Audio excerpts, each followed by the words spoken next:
Class 12th physics start करना है। तो क्लास 12th फिजिक्स का सबसे पहला चैप्टर हम लोगों का है वैद्युत आवेश तथा क्षेत्र। तो वैद्युत आवेश तथा क्षेत्र के बारे में हम लोग जानते हैं। तो सबसे पहले आ रहा है वैद्युत आवेश। तो वैद्युत आवेश होता क्या है? आवेश यानी कि देखिए, पहले हम लोग कुछ अपने दैनिक जीवन के उदाहरण देखते हैं। दैनिक जीवन में क्या है कि जब सर्दी के मौसम में या हम लोगों ने अपना स्वेटर उतारा होगा, जब जो है रजाई को जो है अपने ऊपर से उठाया होगा, या कभी स्कूल में पेन को रगड़ के कागज़ के टुकड़ों को चिपकाया होगा, तो ये सब कोई क्या है, दैवीय घटनाएं नहीं थी। स्वेटर को जब उतारते थे क्या होता था, चिटचिट की आवाज़ आती थी। रजाई में से भी चिटचिट की आवाज़ आती थी।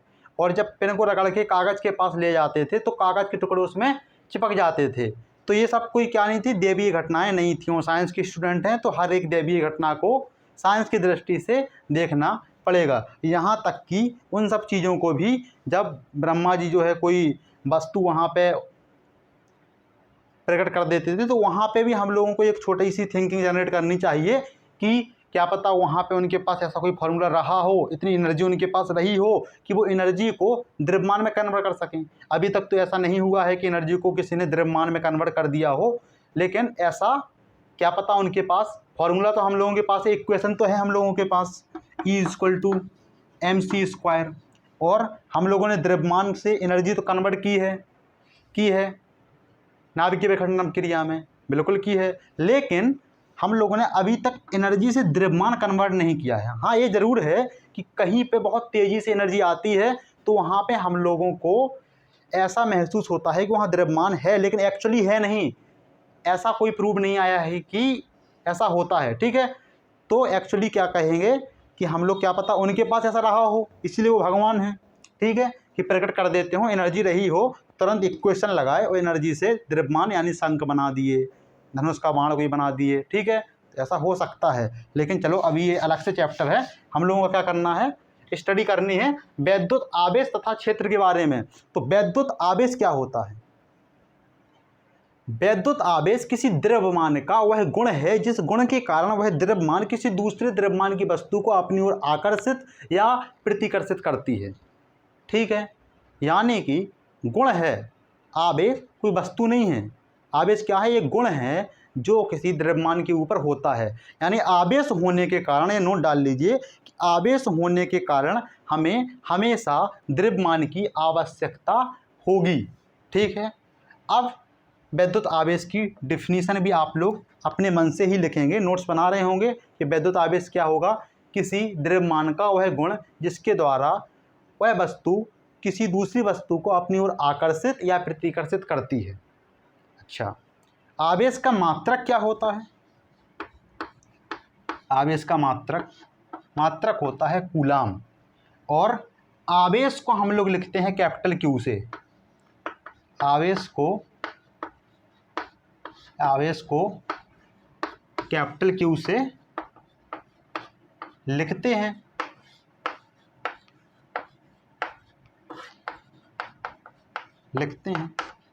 ठीक है। अब चलते हैं टाइप ऑफ आवेश, TYPE, टाइप ऑफ चार्ज, यानी कि वैद्युत आवेश के प्रकार। तो वैद्युत आवेश के प्रकार कितने होते हैं? 2 होते हैं। कौन कौन से? पहला होता है आप लोगों का धनात्मक आवेश और दूसरा होता है ऋणात्मक आवेश।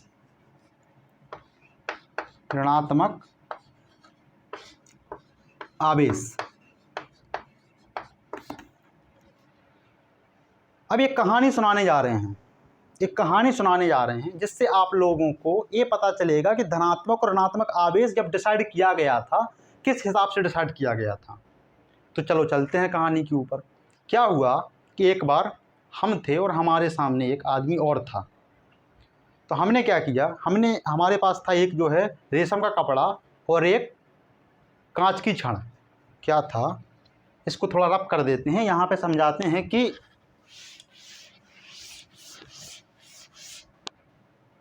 एक हमारे पास था रेशम का कपड़ा और एक थी हमारे पास कांच की छड़। ठीक है। और हमारे सामने हमने क्या किया, हमने सोचा कि थोड़ा सा जादू दिखाया जाए, लेकिन एक और आदमी था सामने जो कि हमारी नकल कर रहा था। हमने कांच की छड़ को लिया और रेशम के कपड़े से रगड़ना चालू किया। जैसे रेशम के कपड़े को रगड़ा तो दूसरा आदमी भी अपने घर से क्या ले आया, रेशम का कपड़ा और कांच की छड़ उठा के ले आया। उसने भी यही किया, हमारी नकल कर रहा था क्योंकि वो, तो उसने भी क्या किया, उसने भी रेशम के कपड़े को और कांच की छड़ को रगड़ना चालू किया। ठीक है, चालू किया उसने।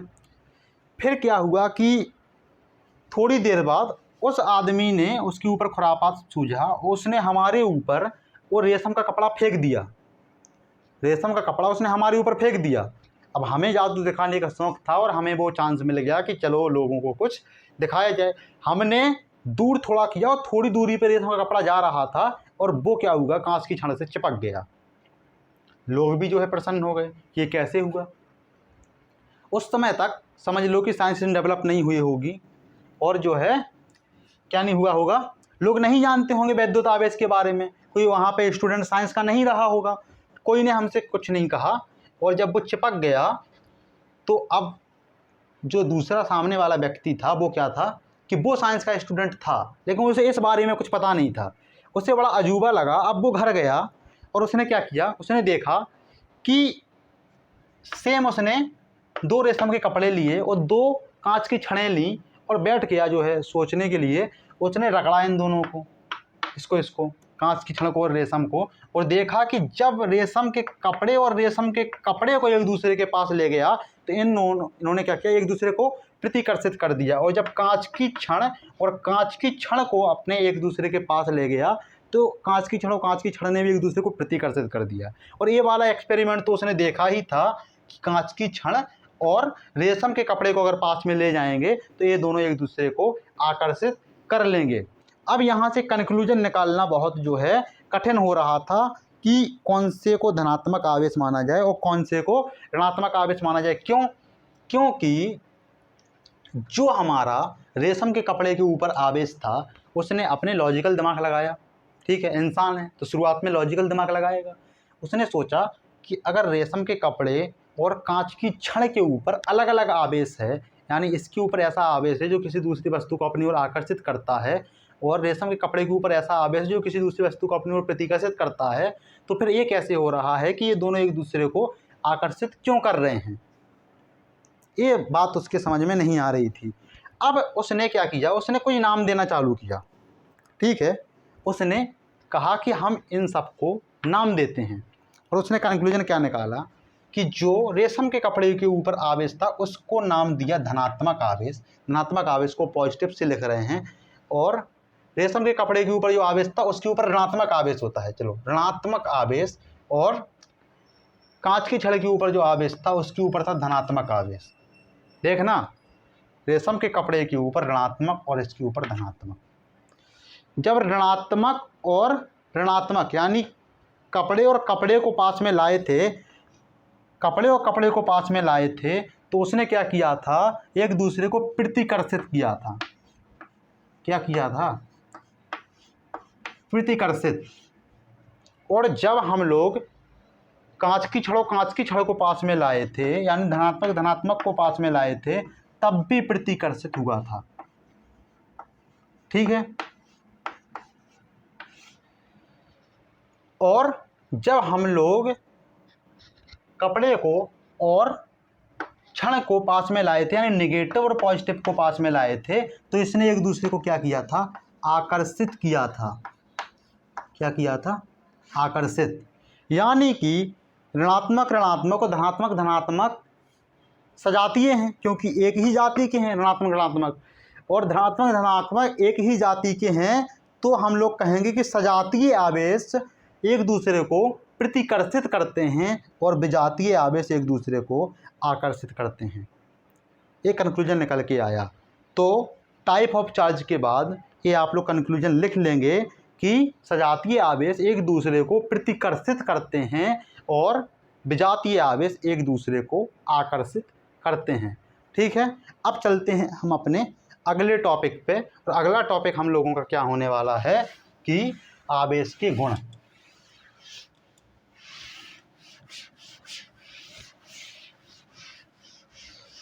आवेश के गुण, आवेश के गुण हेडिंग डालिए और सबसे पहले उसमें लिखिए कि आवेश का क्वांटमीकरण। आवेश का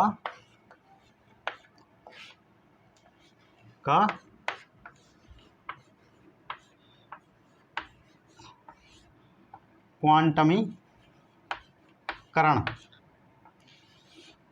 आवेश का क्वांटमीकरण क्या होता है? देखो, आवेश हमेशा एक मूल आवेश का पूर्ण गुणज होता है। अर्थात कभी भी हम कोई भी आवेश लेंगे, हमने ऐसे ही लिख दिया, नॉर्मली लिख दिया कि 1.6, ठीक है, इंटू 10⁻⁻10, ये हमारे पास कोई आवेश है। अगर हमें इसकी सत्यता की जांच करनी है कि कोई झूठ तो नहीं बोल रहा है, तो हम इससे मूल आवेश से भाग देंगे। मूल आवेश से क्या करेंगे? भाग देंगे और हमारे पास एक पूर्णांक संख्या आनी चाहिए। पूर्णांक, अगर हमारे पास एक पूर्णांक आ गया, पूर्णांक क्या होता है? पूर्णांक होता है 0 से स्टार्ट होके 1 2 3 अनंत तक चला जाएगा, पॉजिटिव अनंत तक, और इधर -1 -2 -3 डॉट डॉट माइनस इनफाइनाइट तक चला जाएगा। यानी कि अगर हमारे पास कोई पूर्णांक आ गया तो हम लोग मान लेंगे कि जो आवेश वो बोल रहा है वो आवेश हो सकता है कि सही है, सही बोल रहा है वो, ठीक है। अगर पूर्णांक संख्या नहीं आई मूल आवेश का भाग देने से, तो हम लोग मान लेंगे कि वो सरासर, वो तो फिर एकदम कन्फर्म कर देंगे हम कि झूठ बोल रहा है, ठीक है। तो क्या होगा कि आवेश का क्वांटमीकरण का यही मतलब है कि फैक्टों के रूप में, एक निश्चित वैल्यू के रूप में क्या होगा, वो वेरी करेगा, ठीक है। यानी कि जो भी आवेश होगा वो मूल आवेश का पूर्ण गुणज होगा। यानी कि आवेश हमेशा मूल आवेश का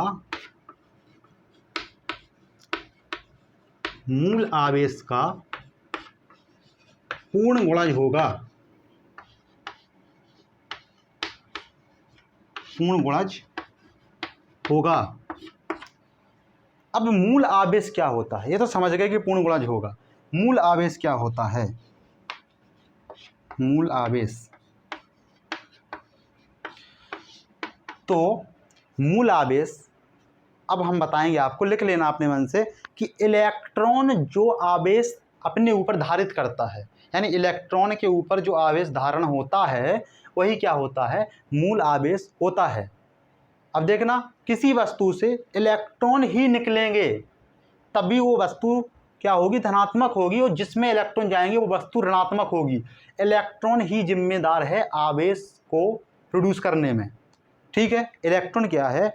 इलेक्ट्रॉन आवेश नहीं है, इलेक्ट्रॉन के ऊपर आवेश होता है, ये भी हम मानते हैं। इलेक्ट्रॉन के ऊपर भी एक द्रव्यमान होता है, इलेक्ट्रॉन का भी अपना एक द्रव्यमान होता है, बहुत कम होता है, उसका लगभग 10⁻31 किलोग्राम के लगभग होता है, यानी बहुत कम होता है, निग्लिजिबल होता है, लेकिन फिर भी द्रव्यमान तो होता है, क्योंकि आवेश को क्या चाहिए कि वो द्रव्यमान के ऊपर ही हमेशा धारित हो सकता है। तो इलेक्ट्रॉन के ऊपर जो आवेश होता है वो ऋणात्मक होता है, तो अगर किसी वस्तु से ऋणात्मक आवेश निकला तो उसके ऊपर धनात्मक आवेश हो गया। अर्थात जिम्मेदार कौन होता है? इलेक्ट्रॉन ही किसी आवेश को प्रोड्यूस करने में जिम्मेदार होता है, लेकिन वहाँ पे प्रोटॉन भी एक बहुत बड़ी भागीदारी निभा रहा होता है, क्योंकि प्रोटॉन के ऊपर हमेशा धनात्मक आवेश होता है, लेकिन प्रोटॉन किसी एक वस्तु या किसी परमाणु से निकलता नहीं है, क्योंकि वो नाभिक में रहता है, ठीक है। इतना समझे कि जिम्मेदार कौन होता है? इलेक्ट्रॉन होता है। इसलिए इलेक्ट्रॉन के ऊपर जो आवेश होता है वही क्या होता है? मूल आवेश होता है। समझ में आया कि मूल आवेश क्या होगा? इलेक्ट्रॉन के ऊपर जो आवेश धारण होता है उसे हम लोग मूल आवेश कहते हैं। ठीक है, इतना समझ गए। अब दूसरा प्रॉपर्टी आवेश की क्या है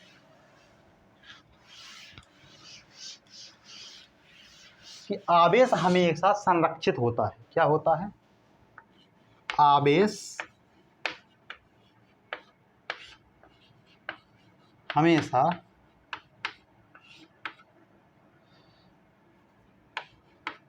संरक्षित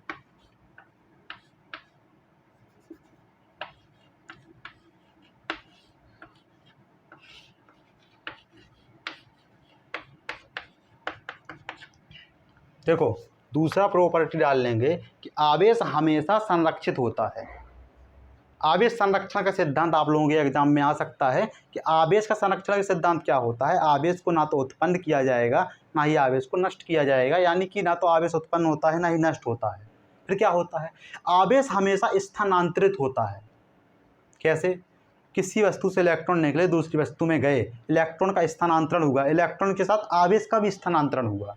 तो आवेश को ना तो उत्पन्न किया जा सकता है ना ही नष्ट किया जा सकता है।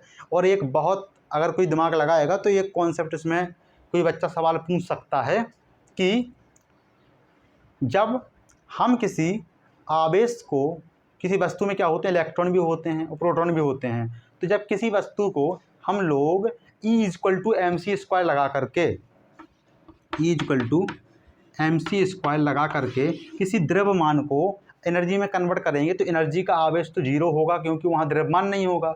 जब द्रव्यमान नहीं होगा तो आवेश नहीं होगा, क्योंकि आपने तो कहा है कि हमेशा आवेश द्रव्यमान पे होता है, हमने सही कहा है। तो एनसीईआरटी ने इसका भी एक सॉल्यूशन दिया है कि किसी निकाय का टोटल आवेश, किसी निकाय का टोटल आवेश संरक्षित होता है। समझ में आया? किसी निकाय का टोटल आवेश संरक्षित होता है। ठीक है, अब टोटल आवेश का क्या मतलब है, देखो बता रहे। हम लोगों ने एक बॉक्स लिया और बॉक्स के अंदर 3 गोले डाल दिए। 3 गोलों में इसके ऊपर है 3 कूलम चार्ज, इसके ऊपर है 6 कूलम चार्ज, इसके ऊपर है -8 कूलम चार्ज। ठीक है, और इसको बॉक्स को खूब तेज़ी से हिलाए।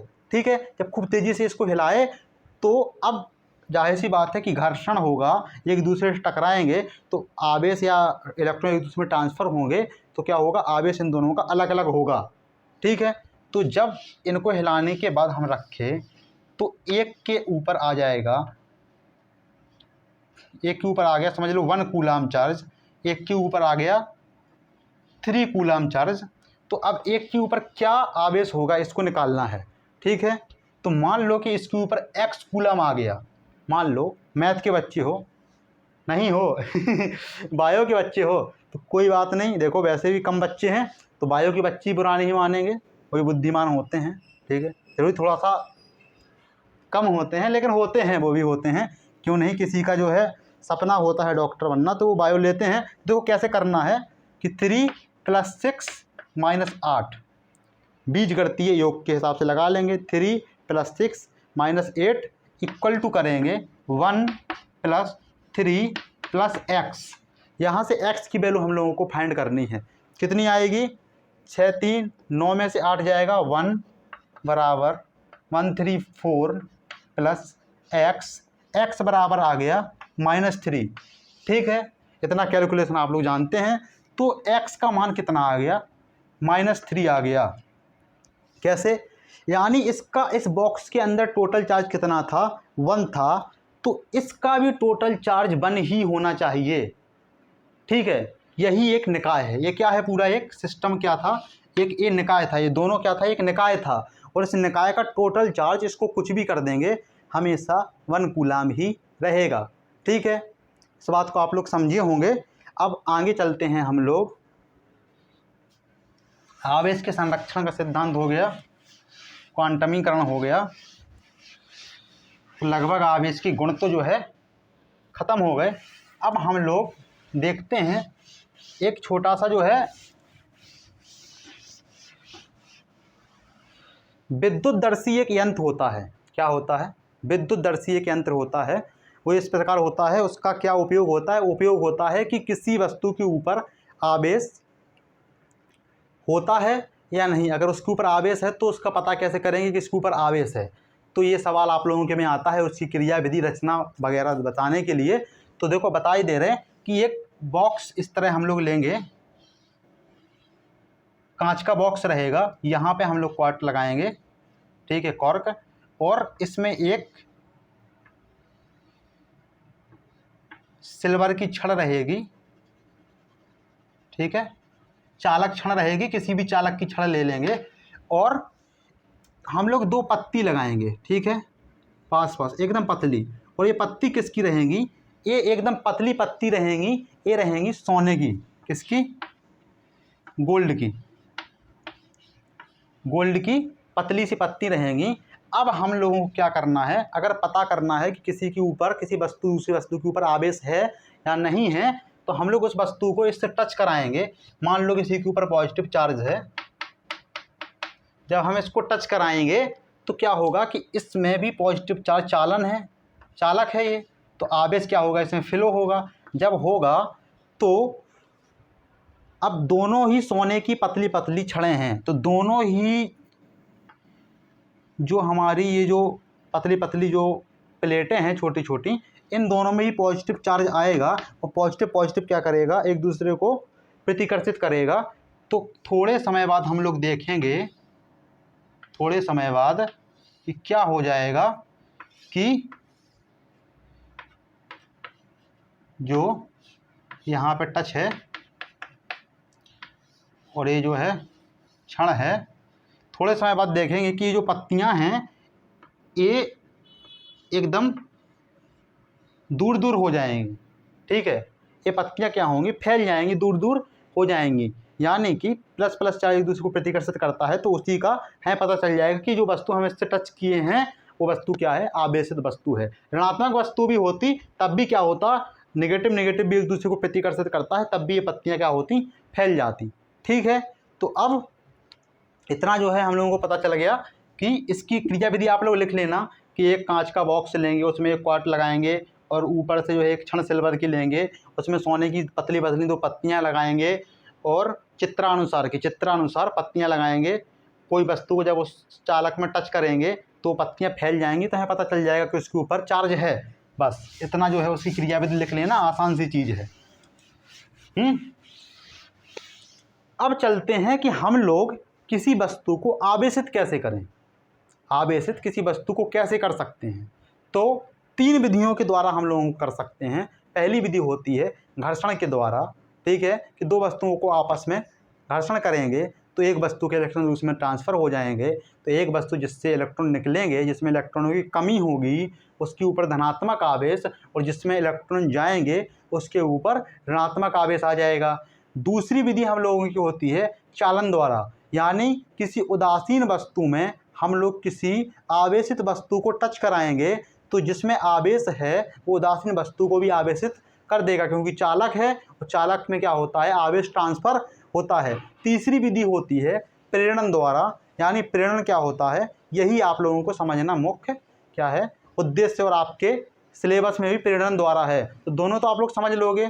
चालन द्वारा कोई आवेशित वस्तु को उदासीन वस्तु से टच कराएंगे तो वो क्या हो जाएगी, वो भी वस्तु अपनी आवेशित हो जाएगी। और घर्षण द्वारा क्या था, 2 वस्तुओं को जब रब करेंगे तो एक के इलेक्ट्रॉन दूसरे में ट्रांसफ़र हो जाएंगे, तो दूसरी वस्तु जिससे इलेक्ट्रॉन निकलेंगे धनात्मक आवेश, जिसमें जाएंगे उसमें ऋणात्मक आवेश आएगा। अब प्रेरण आप लोगों को समझना है, प्रेरण थोड़ा सा कठिन नहीं है लेकिन आ जाएगा। क्या है, प्रेरण द्वारा, इसमें हम लोग बिना किसी एक वस्तु को ना तो घर्षित करेंगे, ना ही किसी को जो है टच करेंगे, फिर भी ये आवेशित कर लेंगे। कैसे कर लेंगे, मान लो कि कोई वस्तु ये उदासीन वस्तु है, ठीक है, इसमें क्या है, दोनों आवेश हैं, जितने नेगेटिव पॉजिटिव हैं, जितने प्लस हैं उतने ही इसमें क्या हैं, नेगेटिव हैं, ठीक है, उदासीन वस्तु है। अब हम कोई भी वस्तु, मान लो कि अगर हमें इसको क्या करना है, नेगेटिव चार्ज करना है, तो एक दूसरी वस्तु धनात्मक वस्तु को हम लोग इस वस्तु के पास ले जाएंगे, ठीक है, इसके पास ले गए तो क्या होगा, देखो, धनात्मक वस्तु को जब हम लोग इस वस्तु के पास ले गए तो इधर अब ये पता ही है कि धनात्मक आवेश धनात्मक को प्रतिकर्षित करेगा, तो इधर क्या आ जाएंगे, निगेटिव आ जाएंगे, और इधर क्या होगा, प्रतिकर्षित होके पॉजिटिव चला जाएगा दूर, और निगेटिव आ जाएगा पास में, क्योंकि धन आवेश ऋणात्मक आवेश को अपने पास करेगा और धनात्मक आवेश धनात्मक को इसके दूर करेगा। और जब ऐसा हो जाएगा तो इस वाली वस्तु को हम करा देंगे भूसंकर्पित, यानी ज़मीन में टच कर देंगे, और ज़मीन हमारी क्या होती है, बहुत ही विशाल चालक होती है, यानी कि वो किसी को भी इलेक्ट्रॉन दे दे या किसी से ले ले, उसे कोई जो है दिक्कत नहीं होती। जब हम इसको भूसंकर्पित कराएंगे तो यहाँ से क्या होगा, कुछ इलेक्ट्रॉन इसमें चले आएंगे और ये क्या करेंगे, इन सारे प्लस आवेशों को निष्कर्षित कर देंगे, इनको भी इनको उदासीन कर देंगे सबको, ठीक है। इन सबको क्या कर देंगे, जितने धनावेश रहेंगे उतना ऋणावेश धरती से आ जाएगा, और जितना यहाँ ऋणावेश है उतना जो है ऋणावेशित वस्तु हो जाएगी। इस प्रकार हम लोग प्रेरण के द्वारा भी आवेश उत्पन्न कर सकते हैं, इसमें कोई आप लोगों को दिक्कत नहीं होनी चाहिए। तो क्या क्या जान लिए कि हम लोगों ने जान लिया सबसे पहले कि प्रेरण द्वारा हम लोग आवेशित किसी वस्तु को कैसे करेंगे। शुरुआत में जान लिए आवेश के संरक्षण का सिद्धांत, कि किसी आवेश को ना तो उत्पन्न किया जा सकता है ना ही नष्ट किया जा सकता है, संपूर्ण निकाय का आवेश हमेशा संरक्षित होता है। शुरुआत में आवेश की डिफिनीशन भी जाने।